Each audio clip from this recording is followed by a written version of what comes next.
So decisiveness is essential. We're going to get these heuristics in order to help us here. But again, just to reiterate, when you are decisive, your process inspires confidence. People like to be part of things that are moving in a direction. We love to feel that someone has conviction. And again, just to reiterate everything we've said, this conviction does not come from knowing that you're making the correct decision all the time and it's going to turn out perfectly. It comes from knowing that you're making the correct decision for you, that you've analyzed as much of the data is correct and you're better off moving than not. That's where this conviction comes from.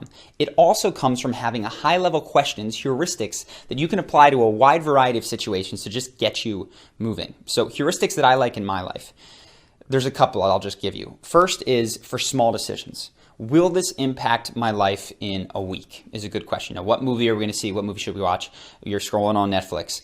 If the answer is no, just snap your fingers and make a decision within the next 30 seconds, right? Get moving. The amount of time, you will be shocked how much time, energy, effort this saves you, because oftentimes you can scroll Netflix all night and still not find a better movie than the one that you saw at the beginning, right? This added analysis and questioning doesn't usually get you far. So if it's not a hugely important decision, it's very useful to just go with your gut. Okay, what's the right thing to do right here? Bang, and live with that for a little bit. Very, very valuable to just sometimes make some wrong decisions based on speed and realize that it's not the worst thing in the world. Along with this, one that I think is a very useful exercise for people, though it challenges them, is to go into your closet and you can pick the time frame. You can say 3 months, 6 months, or a year, depending on if there's cold weather gear. And you remove everything that you haven't worn more than once in that time frame, right? So if you're going through your closet and you have the shirt that you've just been waiting to use for everything, you go, you know what? I'm not going to do this. Put it in a pile, donate to Goodwill. And what that does is it empties your closet. It leaves only the things that you know you're going to use. But it's an exercise in decision making, because what our closets often become is a receptacle for decisions that we refuse to make. Oh, am I going to wear this or aren't I? I don't know. I'll just put it in the closet. That's a decision. And what are the effects of this decision? Your closet is overflowing with junk. You can't maneuver as fast, and it takes up physical as well as mental space.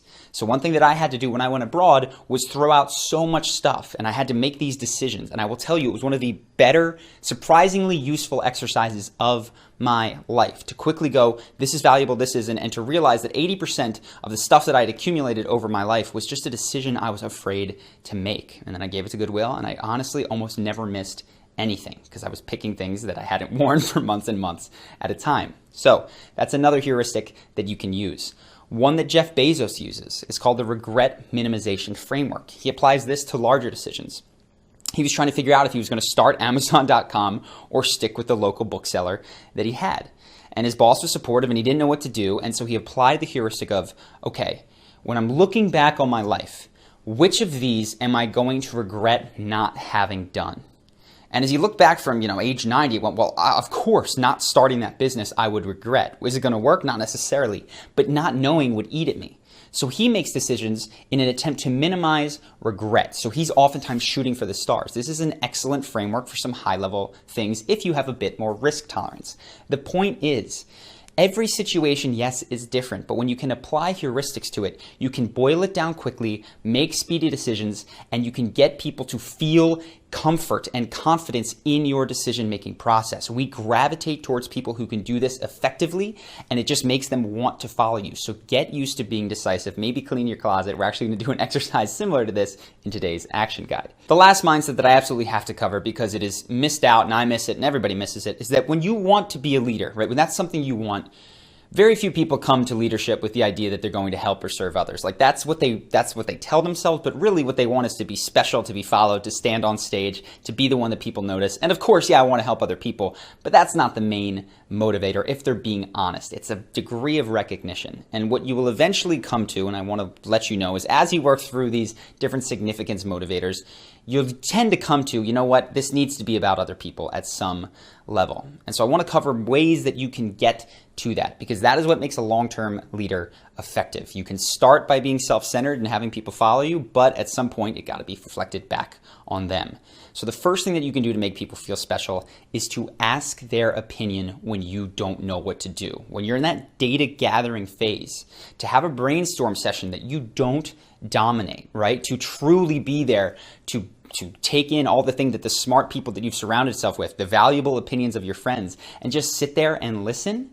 And on occasion, to take that into counsel and go in the direction that they said, that is incredibly, that shows confidence in them. It makes them feel special. So soliciting someone's opinion, not just to toss it aside, but to genuinely consider it and take it into counsel is huge.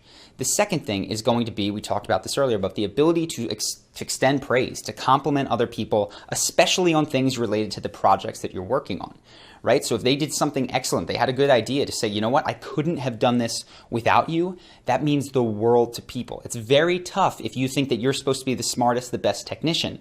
But when you realize that your job is to get the most out of your team and to move this entire group in a particular direction, that makes perfect sense because they're an integral part of the team and they should feel appreciated. The third part that is also very important is to connect with these people personally. Now, this is easier when they're your friends, right? But if you're a leader in the workplace, oftentimes it can be easy to be a great boss, but to have no idea what's going on in people's lives. And I will tell you, if you can remember the names of their significant other or their children or the events that they have coming up in their life, and you can ask them about it after the weekend, how that thing went, it goes a long, long way. Last time I was in a large organization, I was at the bottom of the totem pole. And I can tell you, when someone who was especially not just a level above me, I appreciated that, but multiple levels above me, knew my name, asked me how that thing that we had talked about previously was going, it meant the world to me. It meant that every time I interacted with them, I tried to do better work. You can't always see that this is having an impact, but trust me, when you show that personal appreciation for people that are especially even multiple levels below you, and of course your direct reports,